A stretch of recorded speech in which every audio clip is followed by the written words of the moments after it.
Hey guys, this is Anthony Morganti from anthonymorganti.com, and this is episode 83 of Photo Critiques. And in Photo Critiques, people send me in some of their best work, and I critique each shot with suggestions on how they could improve it.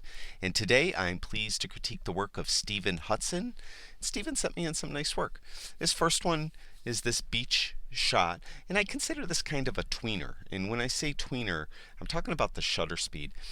It was a 2-second shutter speed at f/22 ISO 100. And as you can see, the water's a little blurry, but it's not like real blurred out where you'd get that real kind of mist look from a heavy surf.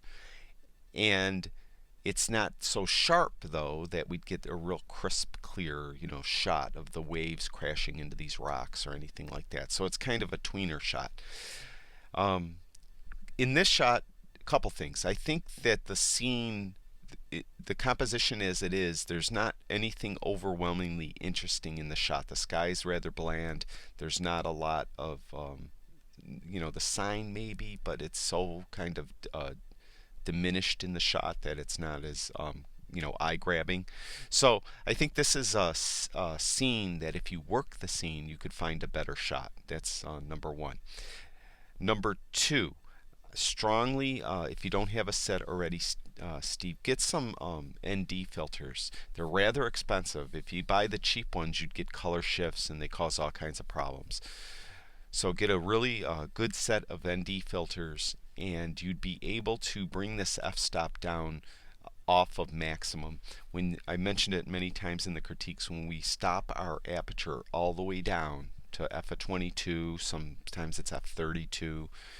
When you bring it all the way down, you're maximizing your depth of field, but you're not really getting the crispest, cleanest picture, because as the light moves through that small hole in the diaphragm, it distorts. And it's an effect called diffraction. You could look it up on Wikipedia about diffraction. I won't go in the science of it because I couldn't even understand it technically. But when you do get this diffraction, you don't get as crisp a clear and super in focus shot as you anticipate. So get a set of ND filters. If you could slow this shutter speed down to like f/30, of f/30. If you slow the shutter speed down to 30 seconds and you keep your aperture around f/11, something more in the middle, and you'd get a really, really crisp, strong shot, I believe, and also work the scene. One little tip if you are photographing surf, typically you want to wait until the surf comes all the way into its maximum, and right when it's just about to pull back, that's when you trip the shutter and you'll get it sliding back with the longer shutter speed. That's usually how you want to do it. There's of course exceptions. If you have really heavy surf and it's crashing into rocks, you want to get it when it really crashes into the rocks and get that frozen, so you're not using a super slow shutter speed then. You're using a faster one to get the effect of the crashing surf. So just something to think about, and work the scene mainly on this shot. This shot, I think, is an excellent composition. I think this is something where you would come back when your sky is a little more compelling. The sky's okay as it is. We have some nice color down in here, and we have some contrasting colors, which is very nice. And we have a nice reflection of the trees in the water. This is another one, though, that I think if you used an ND filter and had a very long shutter speed, instead of this 1/30th of a second, if you could do 15 seconds, 30 seconds, a minute, you'd get this water would look like glass. It would be just so smooth, and you would get the really strong reflection of the trees. And then couple that with a different day when your sky is more compelling, and you get the reflection of the clouds also in the water. So I think this is a scene that you have to revisit. Again, with the ND filters, you could pull your f-stop down. You're near max there at f/16, and I would really recommend you stay more around f/8, f/11, something like that. And this is another nice shot. This is a silhouette. There's really intriguing color in the sky. We have this kind of weird thing here with this, kind of neat though, with the kind of a shadow being cast going off over this way. So it's kind of neat. This is 1/125th of a second at f/9 ISO 100. One thing I suggest whenever you're taking landscape shots and you have birds that are way off in the distance, they just come across when someone's looking as the shot is like sensor spots or dirt. So definitely clone out any of these tiny birds that are in the shot, because they really just kind of look like dirt. There's one there. I don't see any sensor spots in this one.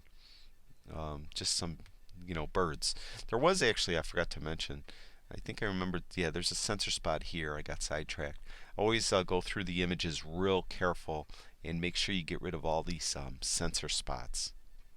Especially if you're going to print, get prints made and you blow up the prints, that sensor spot, you'll never enjoy the print. You'll always be staring at the sensor spot. This is a really interesting shot. This sky is very unusual. Some really odd colors here. It's a pretty cool shot. As far as colors, I love this little sliver of the moon here. The clouds are very compelling. The shot itself, though, I think this is another one where you have to work the scene. It looks like we might have a bridge over here. I don't know if this is a shoreline over here or maybe some type of pier going off into the water. But I think this is something, if you could work the scene and get some element a little more interesting than what this water is proving to be right here.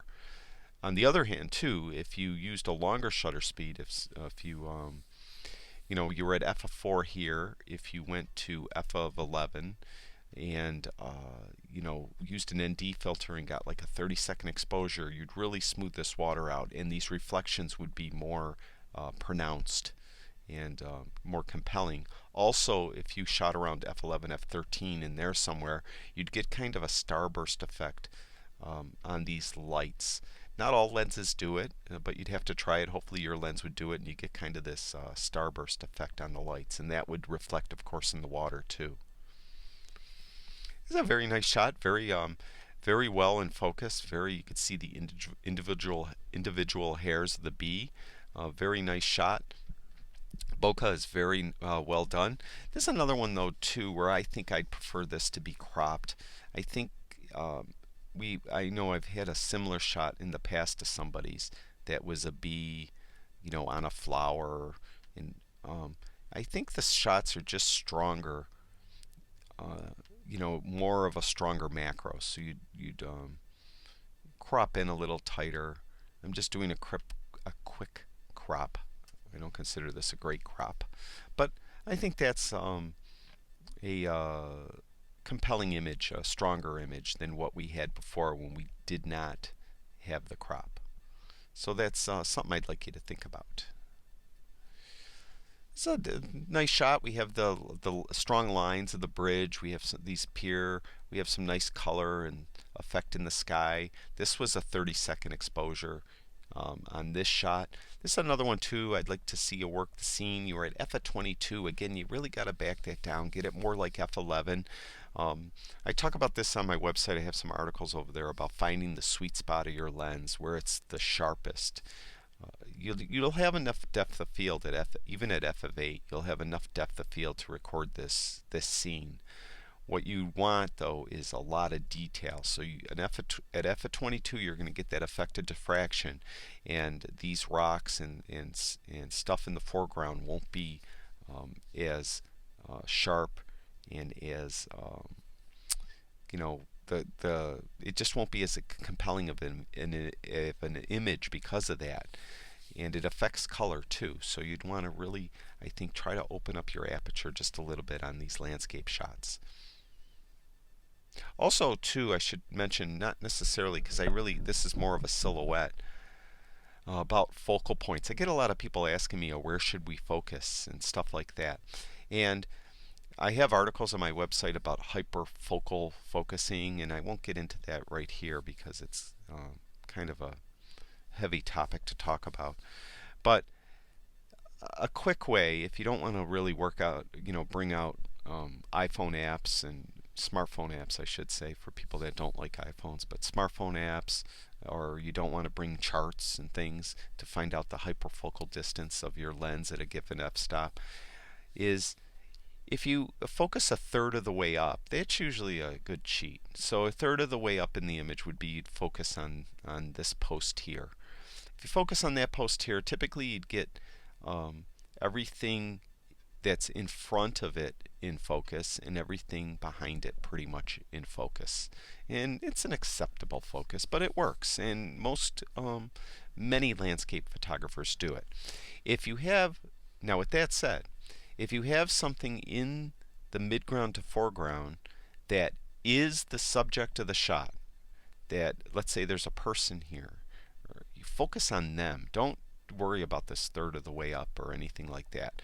If you have something very compelling, it doesn't have to be a person. It could be, an inanimate object. It could be a real colorful rock right here. Focus on the rock. What you want people to look at, you want to make sure that's in perfect focus. So focus on the rock and choose an appropriate f-stop where you will get enough depth of field so the picture looks looks good. This is a really cool shot. I like this shot a lot.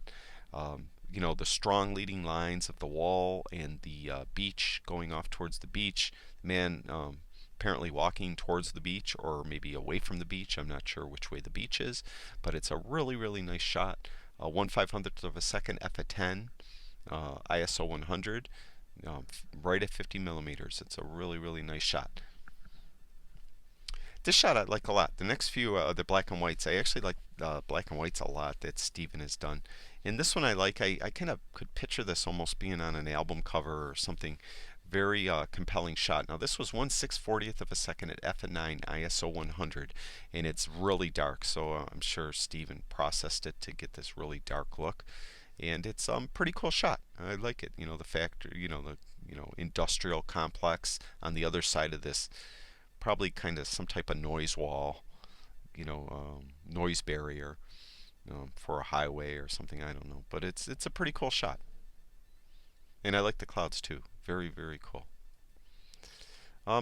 This shot here is like an iota away from being spectacular, and why I say that is I love this shot. I love the exposure of the trees. Very well done. It's not silhouetted. Even though it's very strong backlit, we could see a lot of detail in the trees, and very strong backlit here. We have the God rays coming out, and now why I say it's like an iota away from being like absolutely perfect is we had some really compelling reflections of the trees that are cut off. So I don't know what the rest of the scene looked on either side. So if you could have backed up just a little bit and got more of the reflection, I think it would have been a really spectacular shot. Actually, it is a spectacular shot. I think it could have been an even more spectacular shot. So this is a really, really nice shot, Steven. Very well done. I love the processing on it too in black and white. It's just really well done. This shot is really compelling too. I like this shot. This was 1/200th of a second at f/10. It was 24 millimeters, so it's obviously that this was added in post. The sun I'm talking about, but it's really cool. And I have similar shots like this. I kind of like shooting up, kind of on hills and getting these whatever's on the top of the hill silhouetted against the sky. It's kind of a style I like, so that's why I like this shot. And I like that it's black and white too. It's really, really strong image, Steven. So that's it for Steven. Thank you very much for sharing your work with us. I strongly, if you don't have them already, consider getting some ND filters for your landscapes. I think that would bring your photography to another level. If you could get some longer shutter speeds and longer exposures, I think it would help a lot of those images. And work the scene a little bit. There were just a couple images I suggested you work the scene. And other than that, very, very well done, Steven. Thank you very much. And I'd like to thank everyone who watches my videos. I really do appreciate it. Thank you very much. And if you guys have time, go over to my website, anthonymorganti.com. I mentioned I have articles over there. I have that article on hyperfocal distance. You could search for it by looking up hyperfocal. There's a search bar up there. Just search for the articles. Lots of stuff over there. And if you have time, if you haven't already, please go over to YouTube and subscribe to my YouTube channel. I'd really appreciate that. And that's it for now. I'll talk to you guys soon.